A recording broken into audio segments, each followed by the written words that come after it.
While the eyes of the world are focused on Ukraine, the Russian army is deployed on another battlefield that everyone has forgotten about. To general indifference, civilian populations in Syria are being bombed in the name of the war against terrorism. War crimes are being carried out in total impunity.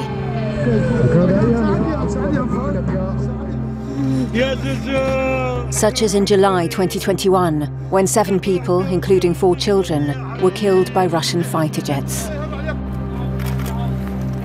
90,000 airstrikes have been carried out by Vladimir Putin's planes since 2015.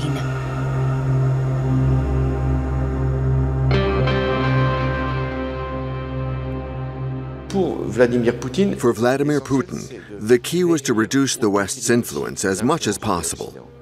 And I think that the US should have realized this more quickly.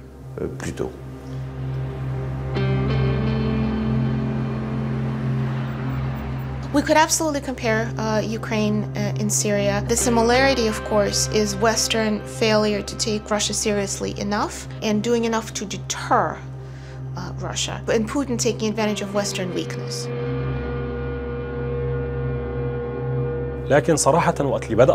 Russian bombardments are particularly violent. They destroy everything in their wake. We would never have thought there could be so much violence and so many war crimes. It was shocking.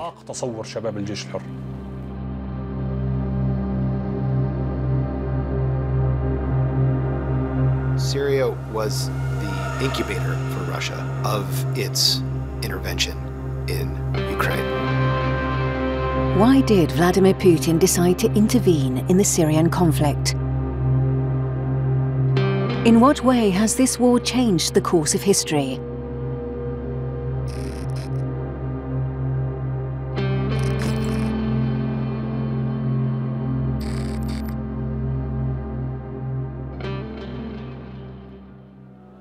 To understand the origin of this intervention in Syria, we have to go back in time. The friendship between the two countries goes back a long way.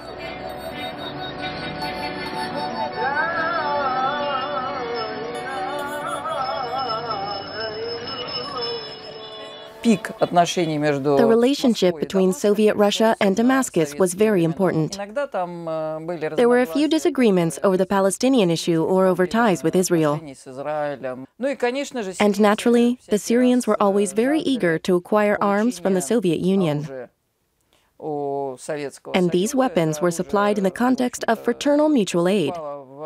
Syria racked up huge debts.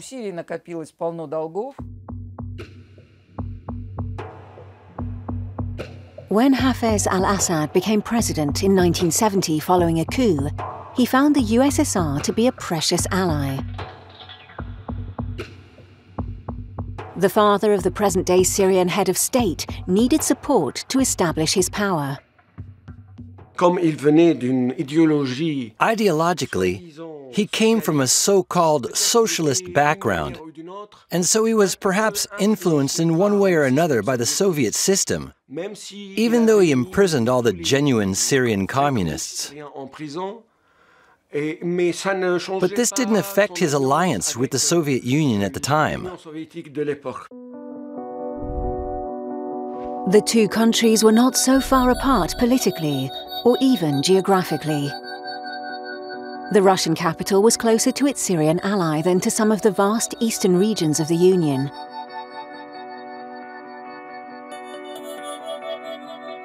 And no expense was spared to celebrate the friendship between the two peoples.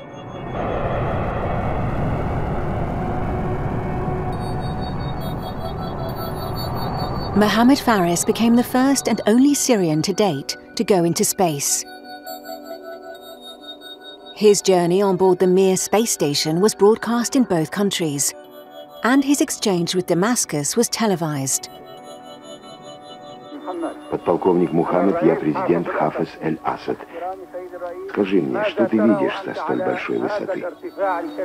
Господин президент, я очень рад и очень счастлив ответить, что вижу родную землю красивой и прекрасной, какая она есть на самом деле.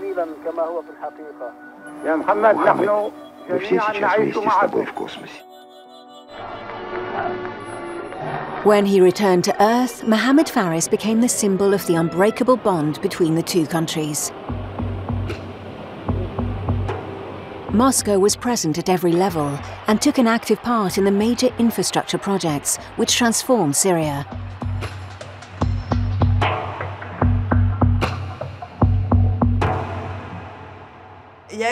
They were present thanks to the long-standing relationship, in particular militarily, on the Syrian coast, but also in society in general.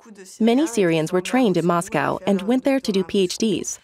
There were many mixed marriages between Syrians and Russians, which was significant in Syrian society and clear evidence of the closeness of the two countries. The alliance collapsed simultaneously with that of the Soviet Union. The new Russian leaders had other priorities.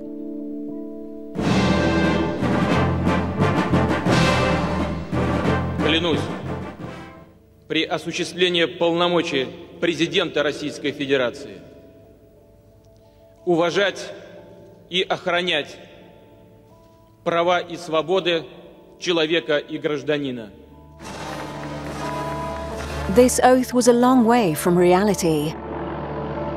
Vladimir Putin brought the country into line and lost no time in flattening the city of Grozny, capital of the independent Republic of Chechnya. There was also a change of power in Syria on the death of Hafez al-Assad in 2000. He was succeeded by his son Bashar.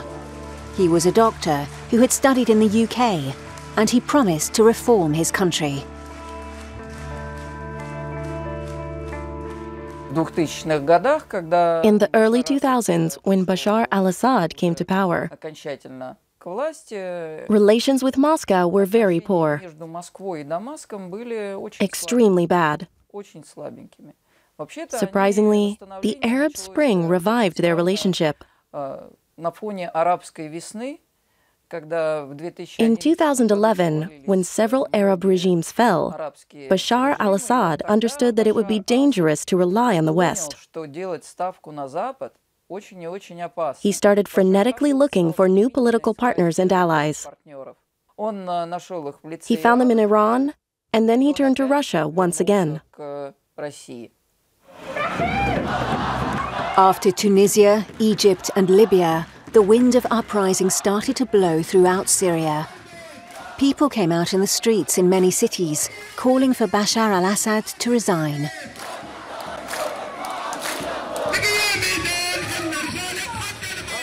So the first demonstration was about 3 weeks after I arrived. It was in Damascus, near the Ahmadiyya Souk, in a place called El Haria. And it was a peaceful demonstration, and there was no violence.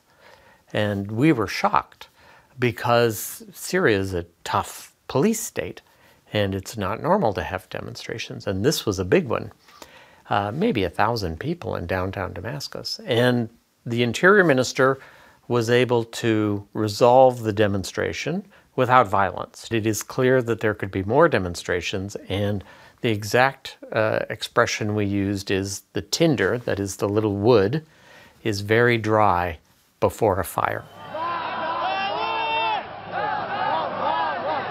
In Moscow too, anger was mounting.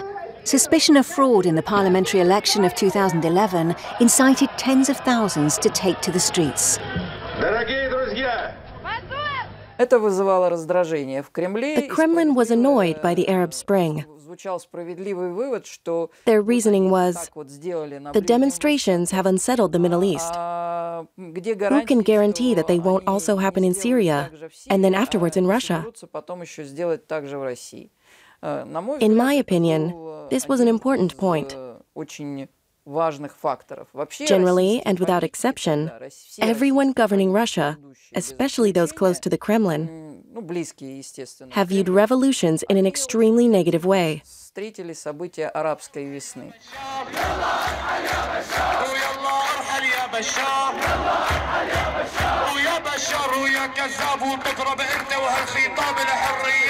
But the Syrian president and his clan weren't interested in freedom.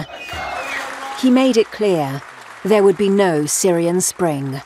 وتبقى مسؤوليتي عن السهر على أمن هذا الوطن وضمان استقراره الشعور الملح الحاضر في نفسي في هذه اللحظة. الحديث اليوم بعيداً عن الإنشاء العاطفي الذي يريح الناس ولكنه لا يبدل ولا يؤثر في الوقت الذي يعمل فيه أعداؤنا كل يوم بشكل منظم وعلمي من أجل ضرب استقرار سوريا. طبعاً نحن نقر لهم بذكائهم في اختيار الأساليب المتطورة جداً فيما فعلوا، ولكنهم نقر لهم بغبائهم في الاختيار الخاطئ للوطن وللشعب حيث لا تنجح هذا النوع من المؤامرات.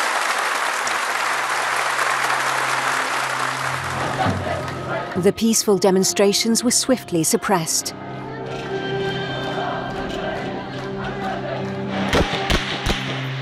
Syria was condemned by the international community, but Moscow used its veto to protect its ally. Since the fall of the Iraqi and Libyan regimes, the Kremlin has opposed any Western interventionism. When the conflict began, Dmitry Medvedev was president, and he regularly denied being Assad's ally, calling for reforms. Мы считаем, что президент Асад должен перейти от слов к делу и реально произвести демократические преобразования в своей стране, обеспечить оппозиции право голоса, изменить избирательное законодательство, не допускать насилия в ходе выступлений оппозиции. Обо всем этом я говорил президенту Асаду в ходе телефонного разговора. When Vladimir Putin became president again, he reinforced his military and financial support for Syria. As soon as Putin returned to the scene, Russia started investing in the Syrian regime, in particular by sending military advisors. Putin's view of sovereignty is the following. What counts for him is only what the states and their heads of states or regimes want. It mattered little to him that these regimes might be dysfunctional or murderous. So it also mattered little what means Bashar al-Assad used to subdue the Syrian population. In the early hours of the morning, while most were sleeping, bombs containing sarin gas were dropped on Ghouta, in the Damascus suburbs, areas held by the opposition. So many children have died in my arms. And I'm only talking about the children. Around 50 children have died in my arms. They are all martyrs. The casualty count was dreadful. More than 1,400 deaths, of which 500 were children, and thousands of wounded. For Barack Obama, using chemical weapons would mean crossing a red line. In Ghouta, this line was crossed. Yesterday, the United States presented a powerful case that the Syrian government was responsible for this attack on its own people. Now, after careful deliberation, I have decided that the United States should take military action against Syrian regime targets. Wanting to play its part as permanent member of the UN Security Council, France supported Obama. President François Hollande and his teams started preparing to attack Damascus. But a phone call changed everything. When I received Barack Obama's call on Saturday, even though everything was to be launched within the next 2 days, I started to wonder, why this request to talk? What could it mean? I'd already had some information indicating that there might be some disagreement and reticence within the White House.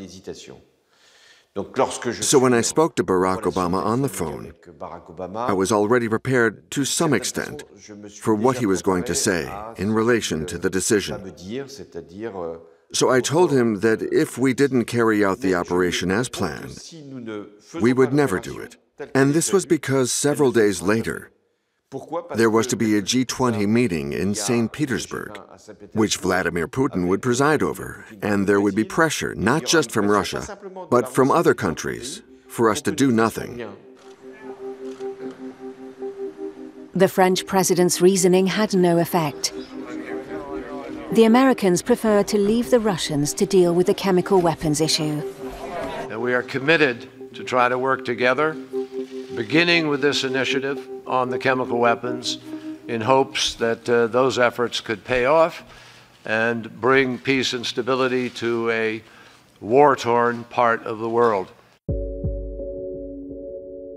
Vladimir Putin realized that the United States was in the process of withdrawing from certain foreign affairs, and that it was Obama's choice. And it was undoubtedly a commitment that he'd made to the Americans, and one which was continued by Donald Trump. To a certain extent, Biden too, in particular with the withdrawal of troops from Afghanistan, even if the war in Ukraine has altered the strategy somewhat. So not only did the Russian government fail to completely disarm Assad and prevent him from carrying out chemical weapons attacks, it was a failure to enforce a red line was a green light for adversaries who would see that the United States would not act in the future, and this was probably a green light, one of the first green lights for Putin himself, as he contemplated potential military action in Syria. Action called for by Bashar al-Assad, who was in great difficulty. Vladimir Putin was still keen on portraying himself as a man of peace, and hundreds of mercenaries were discreetly deployed in Syria. They were hired by the Wagner Group, whose director was close to the Kremlin.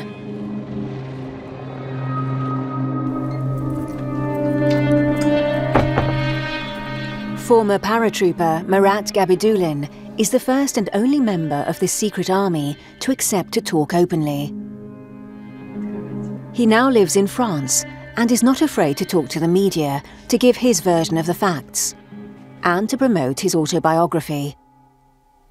The official line in Russia that we were given was this: Bashar al-Assad is a good guy, fighting against Western imperialism.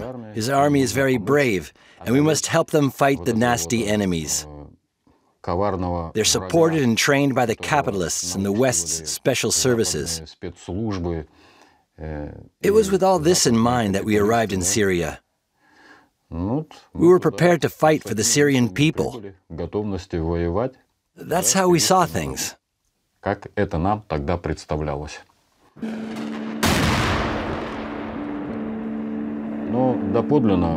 didn't know who we were fighting against. We had no information. We didn't know if we were fighting the Free Syrian Army or Islamist groups. Whoever the enemy was, the real objective of the mercenaries was elsewhere. As far as the oil fields were concerned, it was very simple. The organization in Russia, which signed the contracts for the liberation and protection of oil and gas fields, was the same organization which commissioned Wagner to form detachments, train them, and send them into battle.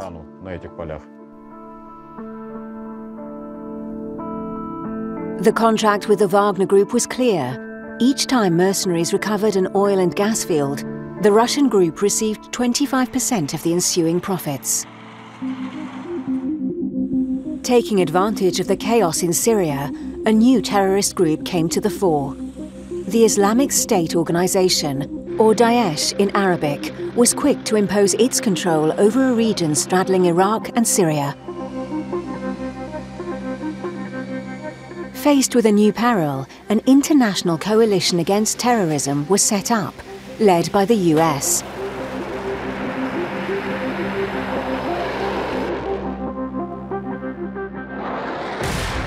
Despite coalition airstrikes, Daesh extended its territory in the east of Syria. While in the west and the north, opposition forces pushed back at Bashar al-Assad's army. The territory under Damascus's control continued to shrink.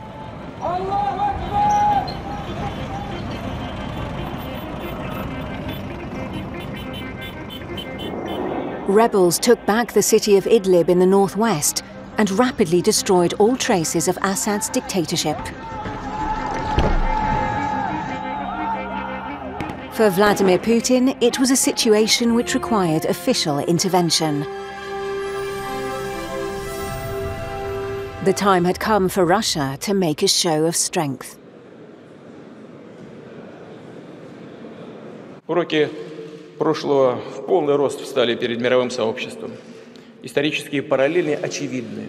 В 20 веке нежелание своевременно объединить усилия в борьбе с нацизмом было оплачено десятками миллионов жизней, самой кровавой мировой войной. Сегодня мы вновь лицом к лицу столкнулись с разрушительной, варварской идеологией и не имеем права допустить, чтобы новоявленные мракобесы добились своих целей. И мы обязаны встретить их и уничтожить на дальних подступах.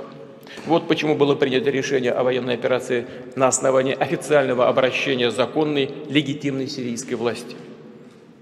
И в Сирии наши вооруженные силы сражаются прежде всего за Россию, отстаивают безопасность именно наших граждан.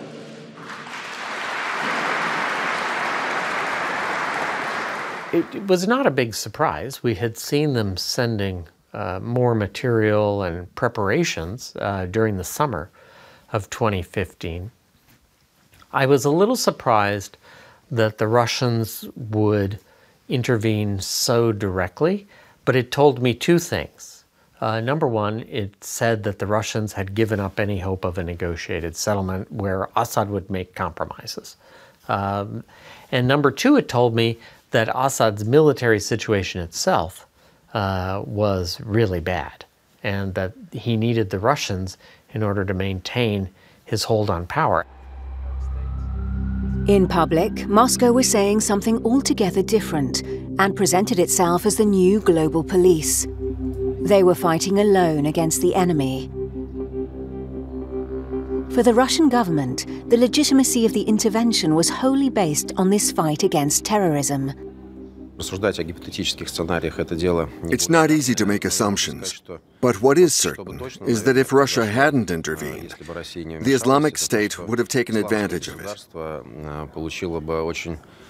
And it's even possible that they would have expanded throughout the whole of Syria, and perhaps even into Iraq.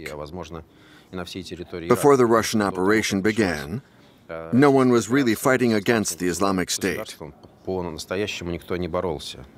This was evident, despite the feeble U.S. military operations against Daesh, which had started before the Russian intervention in Syria.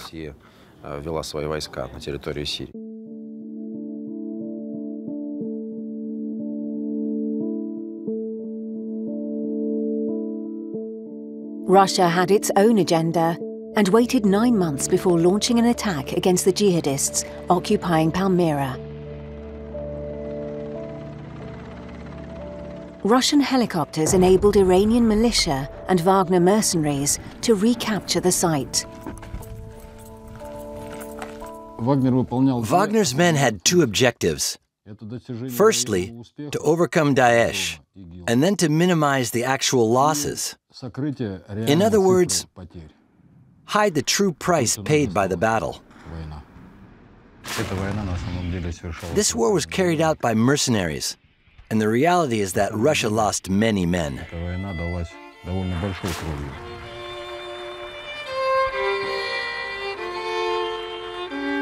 Officially, only one Russian soldier was killed during the battle.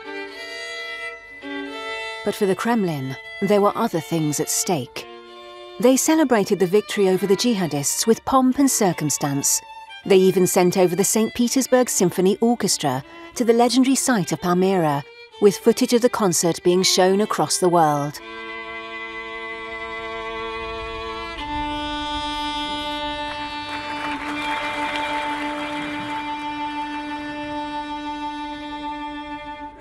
The battle with the terrorists was soon forgotten. A few months later, Daesh launched an offensive in full view of the Russians. Syrian soldiers only took back control of Palmyra in March 2017. All throughout the next few years, Vladimir Putin pretended to justify the ever-increasing Soviet military presence alongside Bashar al-Assad as a fight against Islamist terrorism. And yet our whole argument, and the one I used when talking to Putin, was to demonstrate that there was a complicity between Bashar al-Assad and the terrorist groups. He even released a certain number of heads and leaders of these terrorist groups in order to deliberately set Islamic fanatics against each other and continue to crush the Syrian people.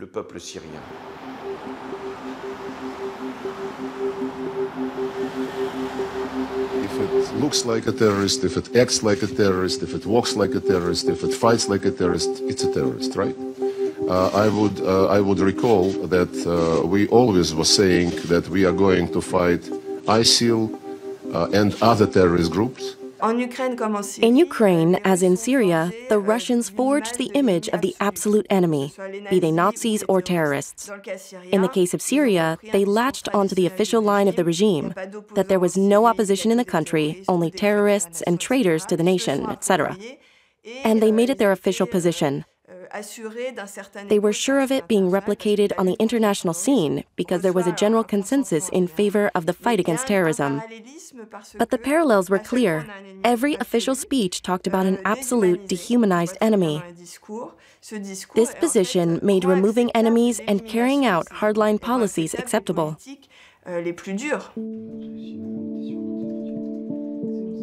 Salam Kawakibi is from the city of Aleppo. Just like other opponents of the Syrian regime, he feels abandoned by the international community. No one talked anymore about a people looking to win back its dignity and freedom. From 2016, everyone, even in the West, was talking about the fight between the Islamic State, the Daesh terrorists, and the Western allies, or the Kurdish militias, or the Syrian regime, or Russia. The Syrian people disappeared from 2016 onwards, vanished, dissolved in acid. Russia was now free to wage its war out in the open. With the agreement of Damascus, Russia controlled the airspace.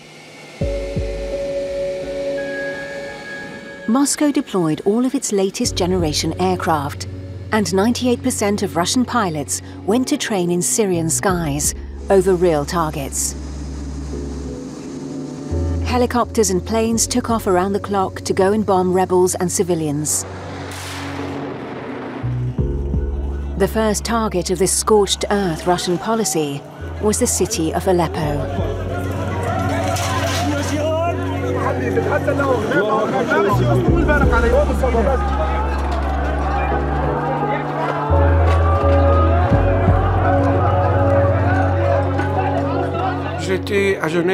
I was in Geneva during the bombing of Aleppo.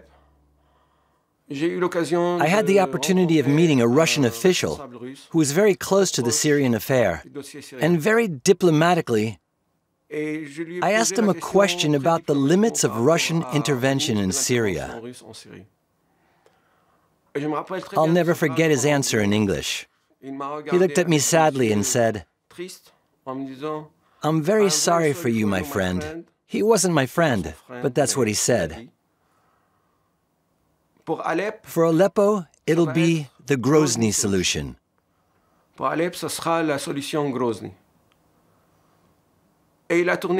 And he turned away in typical cold Russian diplomat style. I stood there speechless for 5 minutes. And I'm grateful for his frankness because he was right. What they did to Aleppo was exactly what they did to Grozny, and what they did later on in Mariupol, and then much later in other cities in Ukraine. We've looked on with indifference as these cities are destroyed and wiped from the maps.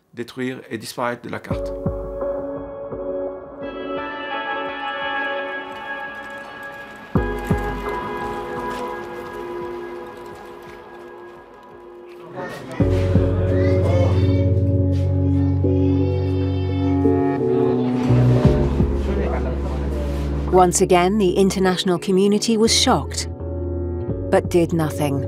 Cette tragédie syrienne sera devant l'histoire une honte pour la communauté internationale si nous n'y mettons pas fin rapidement. Alep est une ville aujourd'hui martyre, qui restera dans la mémoire des nations comme une ville martyre. Des milliers d'enfants sont écrasés sous les bombes. Bien, je n'ai qu'un seul mot à dire. Ça suffit. Nobody expected the Security Council to come to any decision. Even France backed down over Syria. It was clear that the watchword was, either Russia fails in Syria, and so much the better, or Russia manages to bring about peace, and so much the worse. The Kremlin's idea of peace signaled the end of hope for the inhabitants of Aleppo. البراميل التي كانت تنهمر على أهلنا المدنيين المحاصرين ما تركنا هذه الأرض. هذه الأرض أرضنا، وهذه الأرض منها خرجنا نحن، وهذه الأرض فيها ولدنا، ولكن أجبرنا عليها، أجبرنا على الخروج منها، والحمد لله. سنعود إن شاء الله، سنعود إلى هذه الأرض فاتحين بإذن الله عز وجل.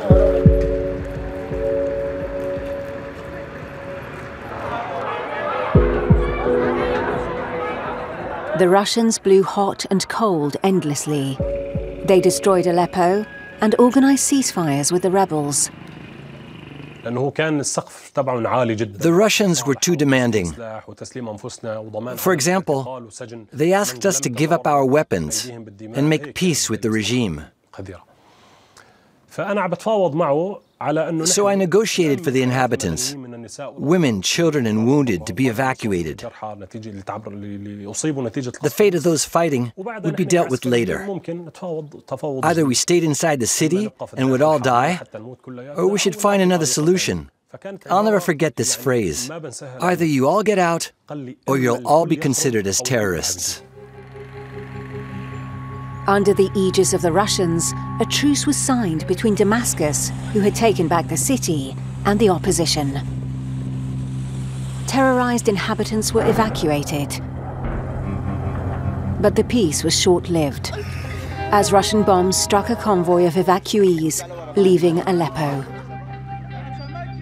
What you saw Assad and Russians doing is using these ceasefires as tactical pauses to help Assad forces regroup, sort of reassess, and look for ways to attack again in a more efficient way, but also simply terrorize the civilian population into submission through indiscriminate bombings. Bashar al-Assad could afford to smile. Thanks to the Russian Air Force, he had regained control. في 6 صباحا، في 4 صباحا، وبعد يعني القوات البرية كان لديها وقت للراحة أكثر من. Я хочу сказать, что сухопутные войска отдыхают.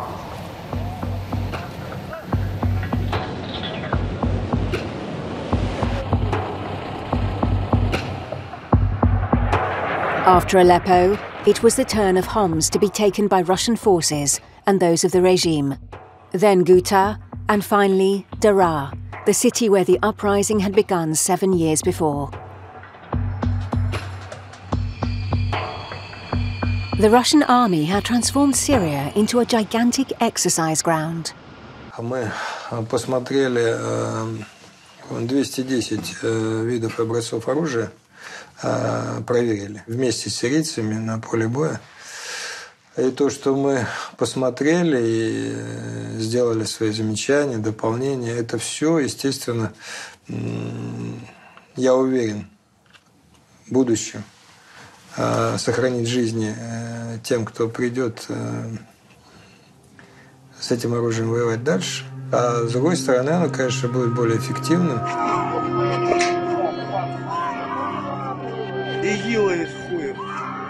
Those who fled the bombs ran other risks, falling into the hands of the Wagner Group men, like here in this video. A Syrian rebel is being tortured. The images are unbearable, and yet were all over the internet. These men were free to act as they pleased. They ran no risk of being prosecuted for committing crimes.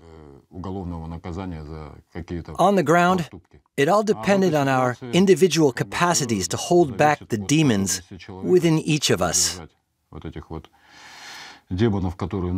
Not all of us were capable, but such cases weren't that common.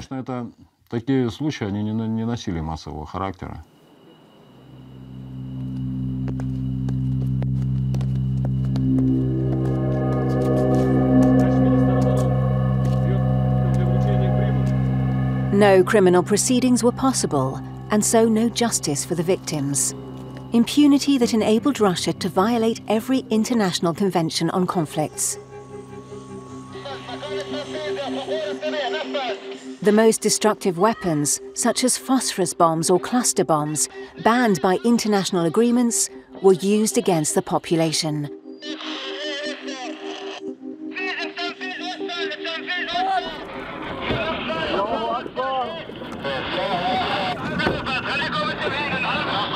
In other words, when we think about norms of war, humanitarian law, the Russian military simply has a different interpretation of what is allowed and what is not allowed. The Russian military destroyed its own people, its own citizens. Chechens were technically Russian citizens. And so if the Russian military was willing to do that to its own people, they certainly had no qualms doing it to non-Russian citizens.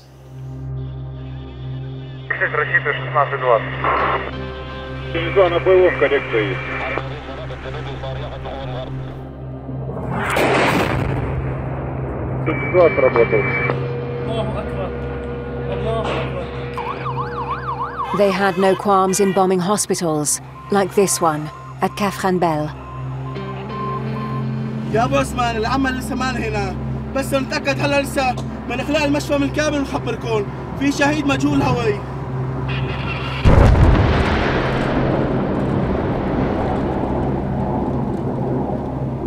A second bomb has just landed. This is the double strike strategy. A first strike brings the emergency services, and when they arrive, a second strike kills them.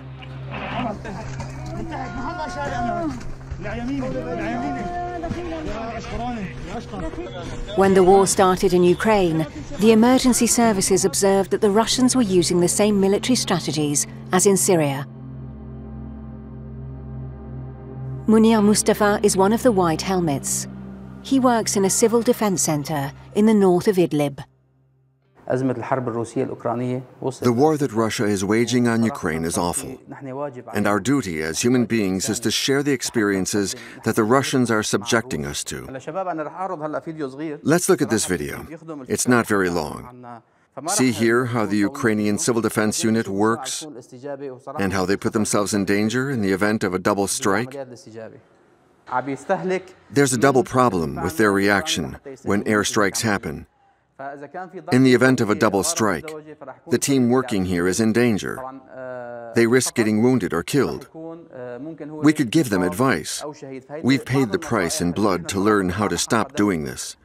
You have to know how to react when double strikes happen, even if you're doing your job well. It doesn't work like that in wartime. You have to be aware of this and react quickly.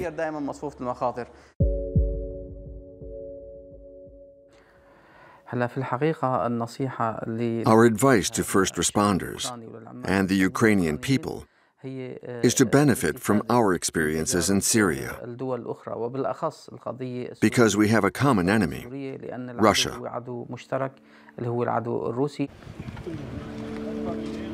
First responders and doctors are the primary victims of these double strikes. Their ambulances and clinics are deliberately targeted by Russian planes.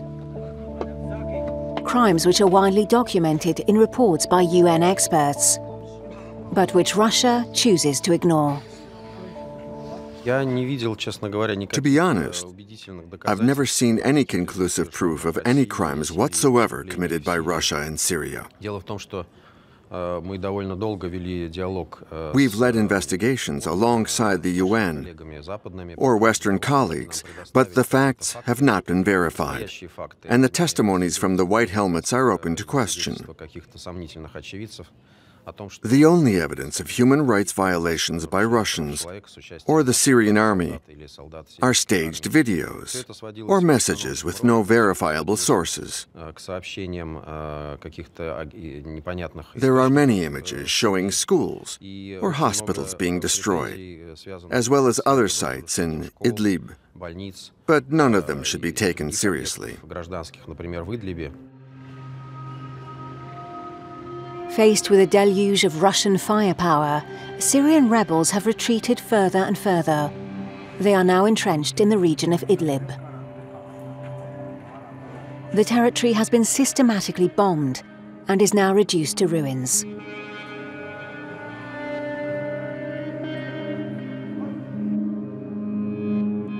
Trapped in a vice-like grip between Russian and Syrian forces in the south and the Turkish army in the north, Aladdin Ayoub and his men are trying in vain to recapture territory. This is Tel Rifat, and here, this is Erbe. We're going to have to stop our advance and even retreat because of Russian planes. If we continue, they'll bomb the inhabitants in the surrounding camps.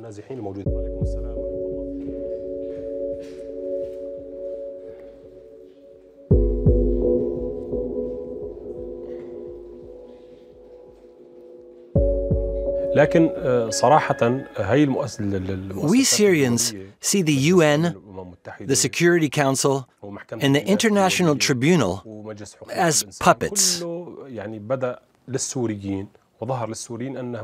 They're incapable of acting. The international community has brought us no security. We're all dying here. The Syrians have been abandoned by the whole world. This feeling of abandonment is even stronger as the meetings of the Security Council have never resulted in strong resolutions. The first Russian veto dates back to 2011, and between October 2011 and July 2020, the Russians used its veto 16 times, sometimes jointly with China, but not always, on a whole range of issues. Every resolution which condemned the repression of the Syrian regime, the draft proposals which called for the setting up of an investigation of war crimes against civilians, in particular for chemical attacks, and also the humanitarian resolutions which called for the opening of a corridor or the reinstatement of humanitarian convoys. But how can Russia, as a member of the Security Council, be condemned? And ironically, they were even allowed to chair a debate about Syria. 8622 заседание Совета Безопасности объявляется открытым. Предварительная повестка дня данного заседания гласит «Положение на Ближнем Востоке». Once again, we heard from OCHA about the dire situation in northwestern Syria and the fragility of the unilateral ceasefire. The number of people in need of humanitarian assistance are staggering. There are almost 3 million people in Idlib. The vast majority of them are women and children. Hospitals, schools, and IDP locations have been targeted and destroyed by bombardments. If this situation does not move the Council to take action, what will? That is why today we will be voting on a draft resolution proposed by the Syrian humanitarian co-pen holders, Kuwait, Belgium and Germany. The aim of the text is purely humanitarian. It intends to protect the civilian population of Idlib. Thank you very much, Mr. President. The German ambassador's request was rejected. And even though most hands were raised in agreement, again, the Russians vetoed the resolution. We would negotiate Security Council resolutions on the only subjects that Russia really wanted to move forward on, or at least said they wanted to move forward on. That's to say, humanitarian aid. And each time we reached an agreement with the Russian ambassador, Vitaly Turkin, who was a hardliner. And the following day, after he'd sent his cable to Moscow, he was forced to ring us up, the other P5 ambassadors, the 5 permanent members, rather pathetically, and say, in fact, in the end, Moscow doesn't want this. And to be honest, these resolutions were really very minimalist ones. He'd fought tooth and nail to take out anything we tried to demand from the Syrian government in terms of humanitarian access. And even that wasn't acceptable to Moscow. And when I say Moscow, I'm not talking about the foreign ministry. I'm talking about the Kremlin. In other words, the presidency. This is what the ambassador led us to believe. The draft resolutions of our Western colleagues concerning Syria were, from the outset, imbalanced. These resolutions would have had unwanted consequences, not just for Syria, but throughout the region. So we used our right to veto several times over the Syrian conflict. And in the majority of cases, the Western nations arranged the resolution in such a way that tactically we had no other choice but to veto them. The UN has been paralyzed for many years by Russian and Chinese and sometimes American vetoes. So, how can we ask the UN to act when the sole authority qualified to do so, that is to say, carry out an intervention or decide on sanctions, is so powerless? We've now got used to the fact that the UN General Secretary simply makes a show of declarations, and that's what's happening today with Ukraine. We must draw our own conclusions. Do not expect the UN to give what it cannot provide, that is to say, conflict resolution. This impotence has enabled Vladimir Putin to advance his pawns into new territories. Мною принято решение о проведении специальной военной операции.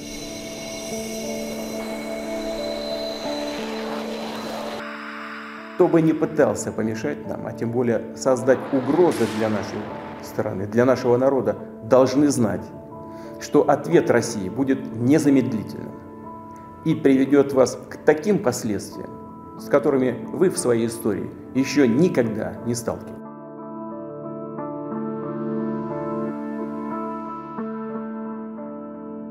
When the bombing started in Ukraine, I think that all of us who had studied the Syrian crisis, or who were involved in it, intuitively saw the parallels. Mariupol was Aleppo. The parallels were absolutely clear.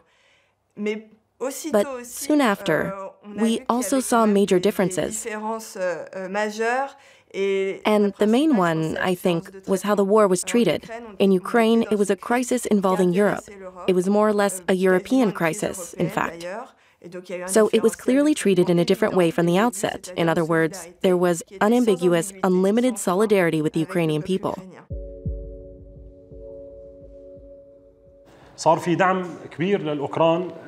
Ukrainians received significant military support to deal with the Russians. If those of us fighting in Syria had received just a half or a quarter of what was given to Ukraine, we could have redressed the situation here. These countries are capable of stopping Putin, so they could have at least supplied us with weapons to defend ourselves with. Taking advantage of Western inaction, the Russian army has set up strategic bases on NATO's doorstep.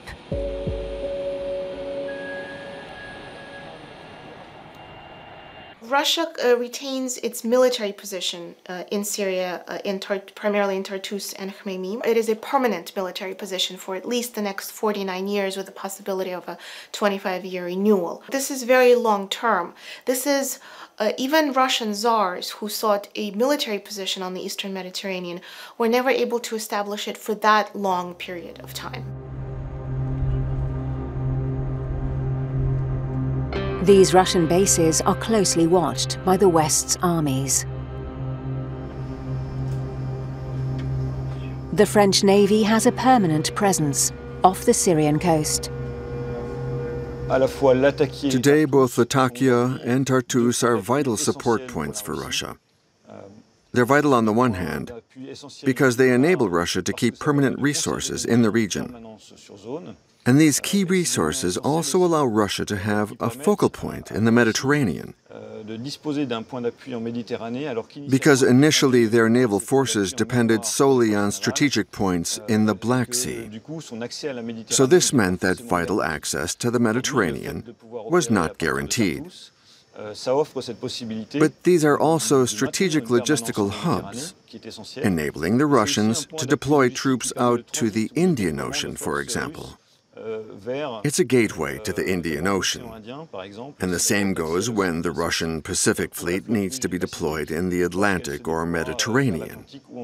It can use this vital support point, either as a base or a stopover, before continuing across the Mediterranean and to Gibraltar.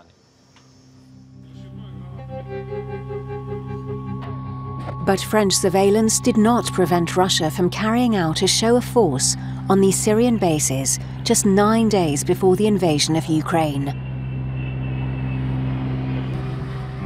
The Syrian bases are purely offensive, and they're there to weigh in the balance of power that Russia continues to exert in the Cold War, which it has never really ended against the West.